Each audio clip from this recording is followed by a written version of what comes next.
like the big one for a long time was David Benavidez and Canelo. Like everybody wants to see that fight, and they just can't figure out a way to make it happen. And you got to think someone's avoiding somebody, and it's not Benavidez. No, not at all. You know, I just think Canelo, in a sense, he know how big Benvidez is gonna come in the ring. You know, Benvidez is a great fighter, you know, but he's a big fighter. He's a tall fighter, you know, and I just think Canelo knows, like, why would I want to get in the ring with this guy that's gonna be massive come fight time? If it was up to me, like we keep on saying, we want to see Benavidez. Canelo, hell of a fighter, but my personal opinion, he's ducking Benavidez. For years, boxing fans have demanded Canelo Alvarez versus David Benavidez, but now Joe Rogan and Terence Crawford believe they know why that fight still has not happened. I'm not that big of a guy at all. I've been doing all this with my skills because Canelo's not a big guy. He's been fighting big guys his whole career. Yeah. You know, and beating them with skill. You know, so you gotta tip your hat off to Canelo and what he's accomplished. Absolutely. Being 5'7", going up to 175 and fighting these big guys and actually winning and knocked out Kovalev. Yeah. I mean, it was Kovalev later in his career, Yeah. but he's still Kovalev. For sure. And then having the courage to fight Bivol in his prime. For sure. I think that's the fight that probably kept us from getting the Benavidez fight, the Bivol fight, because I think after that fight, it's like, okay. According to them, the main concern is the huge size difference. And after the Bivol defeat, Canelo may have realized Benavidez is simply too much for him. This is a little big, because Bivol, not just big, but he's got that Russian style, light on the feet, in and out, in and out, in and out. Good boxer. It's a difficult style to handle, Yeah. you know. And the only guy to beat Beterbiev was another beast. Yeah, so I think, you know, him knowing that, and then I think the disrespect that he got from Benavidez had persuaded him to go elsewhere. But, you know, there's been many boxers from the past that didn't fight people that they wanted to fight. Right. You know, look at Sugar Ray Leonard and Aaron Pryor. For Benavidez, Canelo remains the ultimate rival, and he believes Crawford took away the fight he wanted most, a missed opportunity he still regrets. Is Canelo that for you? Yeah, 100%. So it's always like, you know, like always in boxing or whatever sport it is, everybody always has their arch nemesis, you know what I mean? So Canelo he's my arch nemesis basically, and yeah, well, that's exactly how it'd be. It'd be an unfortunate moment that never happened in boxing, but you know, if it doesn't happen, there's really nothing I can do about that. Did Crawford take a little bit away from it for you? Yeah, he took a lot away from it, you know, because at the time that Crawford beat him, you know, Canelo was basically looking invincible, you know what I mean? So if I could have got in there, you know, beat Canelo, then it would have, you know, it would have been more of an impact, you know? The Mexican Monster doubts Canelo after Terence Crawford completely outclassed him in a championship battle, leaving questions about his ability at the highest level. Now that Crawford came in and beat him, now it's like, you don't know what Canelo's going to show up. If it's going to be an extremely prepared Canelo, or it's going to be a Canelo that doesn't really seem like he's hungry. Yeah, he's going to come in. Yeah. As for Canelo, his avoidance of Benavidez is seen as tied to money demands, waiting for a massive offer to finally make the fight happen. Because maybe you've reached a different level in your career because you have fought, you know, the tough that you have been doing that, or is that still the same desire for fights in the future? No, you know, I always everybody, and I have legendary fights, you know, Coro, Golovkin, but they bring me something to the table. So they bring me legacy to the table. So I mean, I'm talking about that, you know. And I know you guys always wanna put, if I beat Benavidez, you wanna put other fighter there. And like I say, if the money is right in that special fight, I mean, because, you know, he don't bring me legacy, he don't bring me anything. The situation sparks a brutal rant from Tim Bradley, who urges Canelo Alvarez to be a man and step up to face Benavidez without delay. You just gotta be a man, right? if you got another man coming to your house, coming in your sport, whatever you want to call it, bro, and he's calling your name, he's doing the same thing you doing, he fighting, and you the guy, you the cash cow, you the face of boxing, and you don't answer that call, bro, that says something about you, man. You know what I'm saying? You supposed to stand up. You supposed to say, oh, really? Oh, you think you better than me? Okay. He has proven himself enough. But Benvidez, man, Benvidez is disrespecting him. He's telling him to grow some balls. He's doing all of that, bro. Meanwhile, Jose Benavidez Sr. has grown tired of speaking about Canelo Alvarez, insisting there is no legacy angle being offered by Benavidez that should keep the fight on the table. He dismisses the ongoing talk as nothing more than weak excuses and believes the narrative has run its course. As a result, the Benavidez side is now focused on moving forward, targeting bigger opportunities and clarifying that a clash with Canelo no longer holds interest at this stage. I'm not excited about that fight.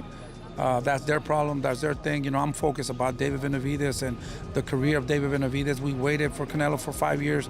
We wanted to fight him. He said he wanted to fight the best. He excuses after excuses, you know, we can make it at 175 if he wants to. I'm not interested, and I really don't want to talk about Canelo, to be honest. We're doing our own thing, and, you know, but I'm not excited about that fight. As Terence Crawford believes Canelo Alvarez may be avoiding David Benavidez due to size differences, a strong warning also comes from Demetrius Andrade, who has shared his own experience facing Benavidez. Andrade urges Canelo to stay away from the fight, stressing how dangerous Benavidez can be at super middleweight. He explains that even elite skill and movement are not always enough, because David's pressure, sharp punches, and physical advantages make him a nightmare matchup at 168, especially for smaller opponents like Canelo. But yeah, I don't think Canelo's beating David. I don't blame him not to fight David. Say, Canelo, stay away from David. Don't do it.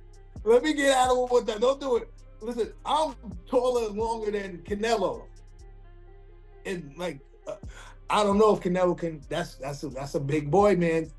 I don't care. The skills is, you gotta really have the right skill set, movement, IQ, sharpness to like beat David, unless David just fights the next biggest man in the 75. He continues by breaking down how difficult the fight would be at super middleweight, saying Benavidez's size, reach, and punch volume create constant problems. Andrade admits that even when he had success in moments, controlling David was never easy. He believes Canelo being smaller adds another layer of difficulty, and unless everything is perfect in timing, IQ, and movement, Benavidez becomes overwhelming. In his view, David's relentless style and ability to keep pressing forward make him a threat Canelo may struggle to handle. It's going to be a different story, but at 168, that's how you have to be to beat him. Canelo's smaller than me, and I was able to push David around a few rounds, do what I had to do, whatever, but that weight and his length, and he knows how to throw like punches and bunches, it's going to be a hard task for Canelo. And then David's not somebody that's going to let up on you either. Canelo's not beating him. With growing demand for the fight to happen, Floyd Mayweather steps into the debate, saying it is clear in his view that Canelo is avoiding Benavidez. He makes it clear this is his personal opinion, but insists he is free to speak his mind on the situation. Floyd expresses that fans want to see Benavidez tested at the highest level and believes the matchup is the one everyone is waiting for, urging that the fight should finally be made. If it was up to me, like we keep on saying, we want to see Benavidez. Canelo, hell of a fighter. But my personal opinion, he's ducking Benvidez. While pressure continues to build around Canelo Alvarez, the spotlight also shifts toward Benvidez as Max Kellerman shares his perspective. He praises Benvidez for his ambition, calling him a fighter who consistently talks the talk and walks the walk inside the ring. Kellerman highlights his improvement as he moves up in weight, saying the lack of extreme weight cutting is making him stronger. However, he also warns that calling out legacy demands comes with responsibility to take the biggest available challenges in boxing. I love Benavidez. I love the fact that he talks the talk and he's walked the walk so far by and large. He wants to fight everyone. He puts on a show. His skills, as he goes up in weight and he doesn't have to kill himself to make weight as much, you see him getting better and better. I love Benavidez. But guys, you cannot run around talking about legacy and how Canelo ducked you, and there's a fight available with a killer at 75 in Benvidez, and an excellent young fighter in Opataya at 200 pounds.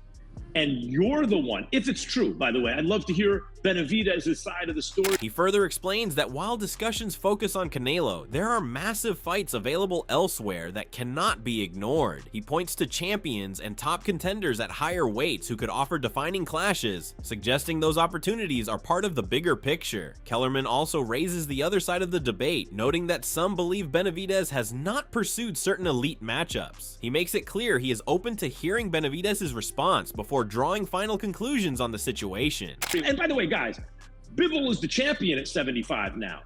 But the two best action fights maybe that could be made in boxing at 75 is Benavidez Beterbiev. At 200 pounds is Benavidez Opataya. And he's the one that's turned down those fights? At least that's the other side of the story. I look forward to hearing what Benavidez might say about that. Responding to claims that Benavidez avoided challenges, Jose Benavidez Sr. makes his stance very clear, insisting they are not scared of anyone and have never ducked any fighter. He explains that the team has consistently tried to prove themselves in the ring by seeking out the biggest fights available. He points to past situations involving top names, saying they attempted to secure major bouts, but were forced to take alternative opponents when negotiations fell through, always with the intention of proving themselves at the highest level. We're not scared of nobody, man. We're not ducking nobody. We've proven ourselves. We keep proving ourselves. And the fights, and I'll tell you right now, the fights that we won is Bivol, Beterbiev, Opataya, you know. But let me start with Bivol. We wanted to make that fight before we fought Anthony Yarde. He didn't want to fight. He gave us the belt. That's not the way that we wanted to get the belt. We wanted to fight. Then we went to Beterbiev, and we wanted to make that fight. He didn't want to fight. So that's why we fought Anthony Yarde, you know. And now, after David's performance, he called out Bivol. And that's the fight that we want to make. You know, those are the fights that we want to make. He continues by addressing recent claims surrounding offers and negotiations, particularly involving better opportunities that were allegedly available. Jose Sr. rejects those suggestions, saying no proper offer was ever received or accepted in the way it has been described publicly. He urges the decision makers and teams involved to come together and finally make the biggest fights happen. In his view, these are the matchups the sport needs, and he insists the focus should remain on delivering them without false narratives about missed opportunities. Benavidez now saying that he gave us an offer or whatever, and that we didn't take. Sent him an offer. Then he accepted it. Or no, that we did not accept that, or something like that.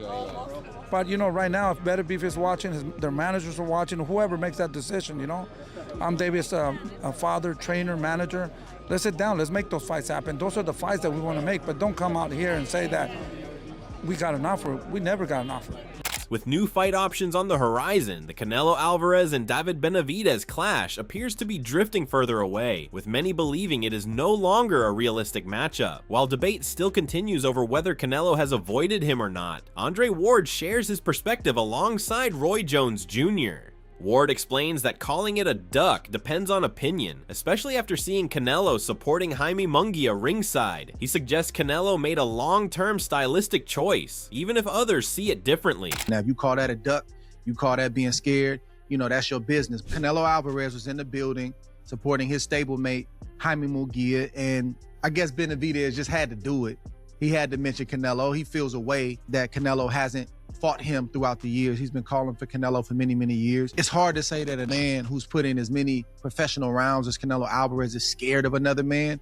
But I do think that Canelo Alvarez has made a very conscious decision throughout the years to avoid Benavidez from a stylistic standpoint. Now, if you call that a duck, you call that being scared, you know, that's your business. Ward continues by saying that from a strategic business standpoint, Canelo may have simply decided the risk was not necessary for his career path. He acknowledges that Benavidez clearly feels overlooked and frustrated after years of calling for the fight. However, he also believes the matchup has lost momentum and is unlikely to happen now, especially with Benavidez moving up in weight. In his view, the real focus has shifted to what major fights can actually be made next in the division. Strategically, he made that business decision to say, I don't need to be in the ring with this dude. And Benavidez feels a certain type of way about that. So I think he just had to get that off his chest after putting on the performance that he just put on with Ramirez. But that's not a fight that's going to happen. No, it's not. It shouldn't happen. Especially with Benavidez going up in weight. But the question is what is gonna happen. No matter whether this fight ever happens or not, it has already left a strong mark on Canelo Alvarez's legacy, with many voices still questioning why the matchup with David Benavidez never took place. Edgar Berlanga also takes aim at Canelo, criticizing him for avoiding the fight. He reacts strongly to recent interviews, saying some comments only make things look worse and raise more questions than answers, especially when both fighters are competing in the same division at similar weight levels. And you soft. Deep down inside in that little heart, you soft. I just seen a thing he said, an interview. I was like, nah, this dude's crazy. He just put out a interview saying that he's a good fighter, he's a dangerous fighter, he's big, he comes over 20 pounds. I'm like, yo, bro, you just made yourself look like the biggest in boxing. Cause now I'm thinking about it, right? I'm like, wait, I'm like, nah, he's probably not even scared of him.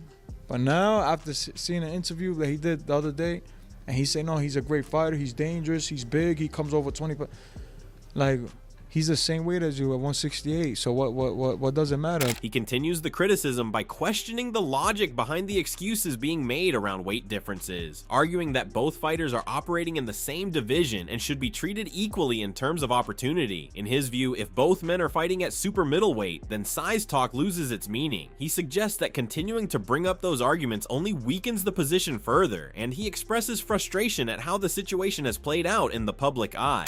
On Friday on 168, what does it matter? He jumps up 15, 20 pounds. You jump up the same weight, bro. So what's the difference here? It's now he's super. That wraps up the heated debate around Canelo Alvarez and David Benavidez, with legends, analysts, and fighters all split on what really happened behind the scenes. But the big question still stands. Was this a smart career move or a missed legacy fight that boxing fans will never get to see? Drop your thoughts in the comments and let us know where you stand on this one. And if you want more boxing breakdowns like this, make sure to subscribe and stay tuned, because the next big story is always around the corner.